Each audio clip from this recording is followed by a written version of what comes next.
جو ہے وہ بھی تیمم کے ساتھ پاک ہو جاتا ہے۔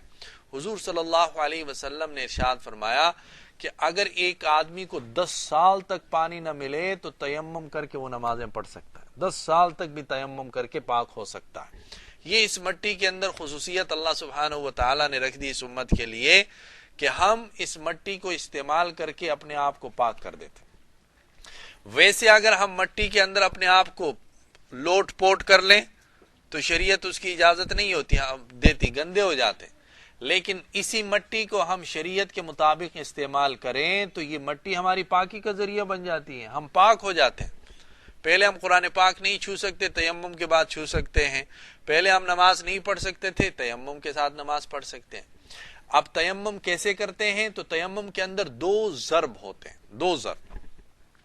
2 ضرب کا مطلب یہ ہے کہ آپ نے اپنے دونوں ہاتھوں کو مٹی کے اوپر یا ڈھیلے کے اوپر یا پتھر کے اوپر یا کوئی بھی ایسی چیز جو زمین کے جنس سے ہو، جو زمین سے ہو، اس کے اوپر آپ نے اپنے دونوں ہاتھوں کو مارنا ہے تیمم کی نیت کے ساتھ۔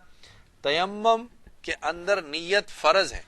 اور وضو کے اندر نیت مستحب ہے۔ وضو کے اندر نیت نہ کی تو وضو ہو جائے گا، ثواب میں کمی آئے گی۔ تیمم میں اگر آپ کی پاکی کی نیت نہ ہو تو تیمم ہی نہیں ہوا، تو اس لیے تیمم کے اندر نیت فرض ہے۔ سب سے پہلے نیت، اس کے بعد دونوں ہاتھوں کو ایک مرتبہ مارنا ہے اس مٹی کے اوپر، آرام سے، اتنے زیادہ زور سے نہیں۔ پھر اس کے بعد اس کو جھڑکنا ہے، دونوں ہاتھوں کو جھڑکنا ہے، جھڑک کر، اور اس کے بعد اپنے دونوں ہاتھوں کو چہرے کے اوپر جہاں سے بال اگتے ہیں پیشانی میں، وہاں سے شروع کر کے اور پورے چہرے کے اوپر ایک مرتبہ ہاتھ کو اس طرح ملنا، پورے چہرے کو صرف ایک مرتبہ ایسے۔ تو یہ ایک ضرب ہوا۔ پھر اس کے بعد دوسرا ضرب مارنا ہے زمین پر، اور وہی کام جھاڑ کر اس کے بعد بائیں ہاتھ کو دائیں بازو کے اوپر استعمال کرنا ہے، اور اس کے استعمال کا طریقہ یوں ہے کہ آپ یہ انگلیاں جو ہیں ان کو دائیں ہاتھ کی انگلیوں کے پیچھے والے حصے سے شروع کر کے تو اس بازو کے پیچھے یا کونی تک پہنچ کر، اور پھر یہ انگوٹھا اور شہادت والی انگلی جو ہے ان کو ایسے سرکل میں لا کر اور بازو کو پکڑ کر یوں یہ جو انگوٹھا ہے اس سے نکل جائے، اور پھر سیم آپ اپنے بائیں ہاتھ بازو کے ساتھ ایک مرتبہ یوں کر لیں تو تیمم مکمل ہو گیا۔ تیمم مکمل ہو گیا، اب آدمی پاک ہو گیا، اور اس کے ساتھ وہ سب کچھ کر سکتا ہے جو بغیر وضو کے نہیں کر سکتا تھا۔ تو اس آیت کریمہ میں فرمایا وَإِن كُنتُم مَرْضَىٰ، اگر آپ بیمار ہیں، او علی سفر، یا مسافر ہیں، اور سفر کی میں نے آپ کو بتا دیا کہ تقریباً 1 میل کا فاصلہ آپ کے اور پانی کے بیچ میں ہو تو پھر آپ تیمم کر سکتے ہیں۔ 1 میل سے کم ہو تو پھر پانی تلاش کرنا ضروری ہے،